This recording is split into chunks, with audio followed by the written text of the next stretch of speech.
Good morning. Good morning. When we sing that song, Thrive, in the beginning of the service, a lot of times it says, into your world, we're reaching out to show them who you are.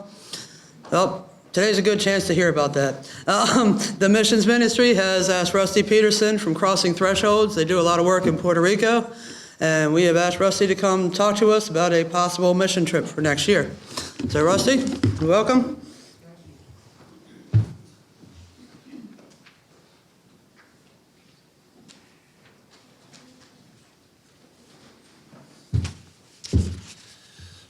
Good morning. My name is Rusty Pedersen, and I am the project director for Crossing Thresholds in Puerto Rico. And before I continue with my very brief comments this morning, I wanted to share with you how impressive your music is and how cross-generational your congregation is. And I have the opportunity three times a year to speak in front of congregations, and there seems to be a real special mood in this room, and I love the children's sermon, and it's really great. It's great to be here, and I appreciate the invite by the missions ministry to come and speak this morning. Specifically, a thank you to Pastor Devane and the missions ministry for taking the time and finding a moment in your Sunday to have me speak. Crossing Thresholds is a 12-year-old international service organization that works in Africa, specifically in the slums of Nairobi, in a community called Kibera. 1 million people live in an area about the size of Central Park, with no sanitary facilities. It's a tough place, and they've been building schools and they now feed almost 1,500 children a day out of those 4 schools. A year ago, in November, Crossing Thresholds, I'm here today because the board of directors last year voted around this time to expand their mission to Puerto Rico. Certainly not as significant as the challenges in the slums of Kibera, but certainly something that they felt they wanted to spread their focus and energies into the Western Hemisphere. Crossing Thresholds was founded by a Presbyterian minister named Carter Vaya, who was the executive director. Now here at College Parkway, for many years, I assisted the missions ministry with their trips to Nicaragua with Bridges to Community. And thanks to them, I'm here today to talk about Crossing Thresholds. In the spring of 2018, not too long ago, I left my position as the associate executive director of Bridges after the trials and tribulations in Nicaragua that have been going on. I was there for 12 years, coordinating about 800 volunteers a year for mission trips to Nicaragua and the Dominican Republic. At that time that I left Bridges, I was approached by a friend of mine who's been working in Puerto Rico since week 5 of the hurricane. And he said, look, Rusty, I found this great community that I think you could help by bringing North Americans to serve and to support them. So I traveled to Puerto Rico with him in August of 2018 and met the leaders of this organization. Their acronym for the organization is ARACMA, which means, in Spanish, the Education, Recreation, Community Organization of Mariana. And they're a small barrio, a very small part of a larger municipality named Humacao in southeastern Puerto Rico, which happened to be the first place Maria made landfall. And there, all those pictures, so you saw the towers that were down in the mountains and how difficult it was, that's Mariana. That's where it's located.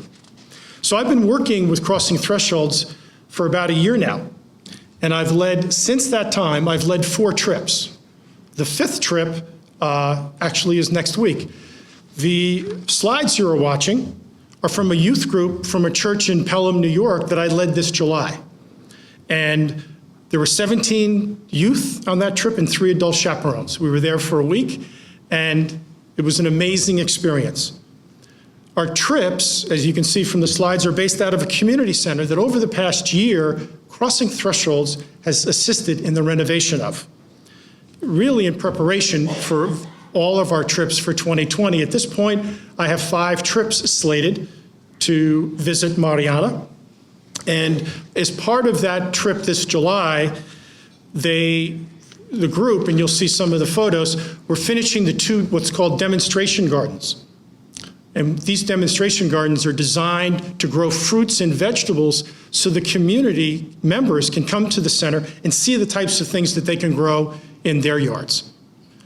Now, in Puerto Rico, because of the climate, they've got 2 growing seasons. So you can, if you are a little bit energetic, you can really help your family and yourself. However, that wasn't really enough for Crossing Thresholds board and myself. So this summer, for the first time after all the renovations that are occurring for the first 3 trips, we started what we call the Senior Assistance Project.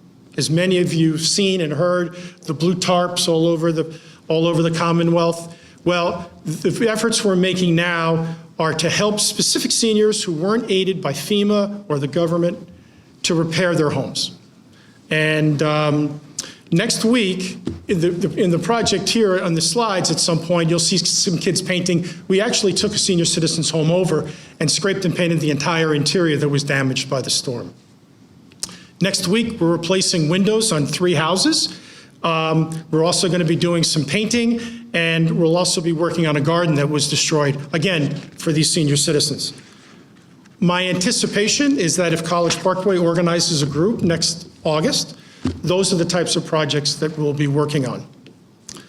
Crossing Thresholds work in Puerto Rico, specifically in the community of Mariana, has been more than just about organizing trips. One of my roles is to help the center and the organization Arakma by raising funds, raising money.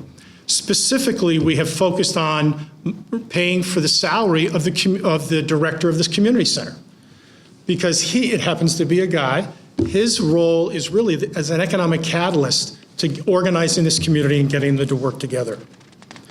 Donors have also contributed to security lighting. I was just telling a few, Carol and Pat, I was at my sister's church up in Lake George, New York this summer, and they donated enough funds for a commercial oven, which we all know in churches and public places, you need a big oven to feed a lot of people. And the other thing that we've been able to do is provide something you can't live without these days, internet. All of this is about trying to attract people to come to the community center, all of which makes it safer for my volunteers, our volunteers, as well as I mentioned, to gather people to the community. In keeping with Crossing Thresholds' educational mission as it is in Africa, next week, and the community centers, by the way, has been renamed to the Center of Transformation, because the board of directors of Arakma is hoping to do that.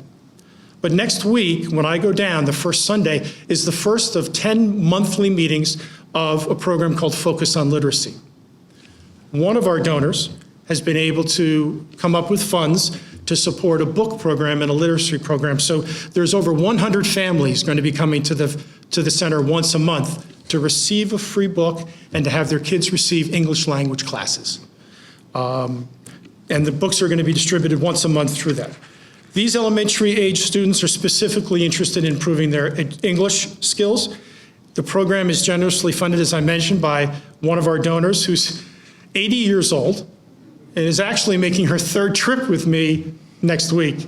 And if you were to meet her, she's a pistol. And I think you've got a few of those in your congregation here. So, no holding back, and she's been really generous. She's very excited to be there for the first of the Focus on Literacy meetings. The Center of Transformation is only an hour from the airport in San Juan, and it will be the group's home for the 5 days, the 7 days that you join us. Located in the middle of the community of Mariana, this was a 17-room former elementary school that was abandoned by the government and rehabilitated over the past year with funds from Crossing Thresholds, as also as funds from different organizations based out of San Juan. There's meeting rooms, there's 2 very spacious dorm rooms, a commercial kitchen, multiple bathrooms and showers. It's an ideal place to host volunteers. And I've been hosting volunteers for my 12 years at Bridges to Community. I have to say, Pat, this is the nicest dorm room you've ever been in all those years in Nicaragua. Depending upon the length of the trip, there could be 3 to 5 service days. There's certainly, you can't come to a place like Puerto Rico or the Dominican Republic and not go to the beach, so we'll schedule a beach day in. And there'll also be a trip, a visit, a guided tour of Old San Juan. because those are some of the key things that groups can do besides their service. Joining a trip is not the only way you can help. Financially supporting the volunteers, and I know that's a big part of what goes on here at College Parkway, is a great way to join the group, but not be there. Last but not least, a donation directly to Crossing Thresholds through a mission ministry or end of the year would certainly be appreciated, because that's how we pay for internet. That's how we help with security lighting. That's how we help with the salary of the director. Crossing Thresholds is an organization that's had a huge impact on this community, and with College Parkway's support this year, we're really going to do more wonderful things. I'll be staying through lunch today, I guess back in your community room, and I'm happy to answer any questions about the trip and organizing. You know, Pat's an expert, Carol, certainly I know has been on a few trips. They're experts at this stuff. So, but thanks again to the missions ministry for my invitation today. I'm proud to be back here. I've never been here, but I feel like I have. But it's been a really wonderful relationship that I feel like I've developed with College Parkway, and I'm happy to be here today, and thank you, Pastor Devine.